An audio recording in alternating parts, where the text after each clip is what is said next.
আসসালামু আলাইকুম। আমাদের তুবা কিচেন চ্যানেলে আপনাদেরকে স্বাগত। আজকের মেন থিম হচ্ছে নুডলস। নুডলস রান্না করার জন্য প্রথমে গরম পানি দিতে হবে।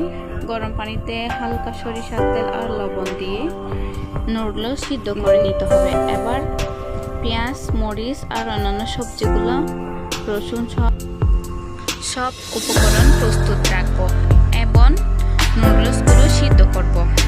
এই পর্যায়ে একটি ফ্রাই প্যানে তেল গরম করব।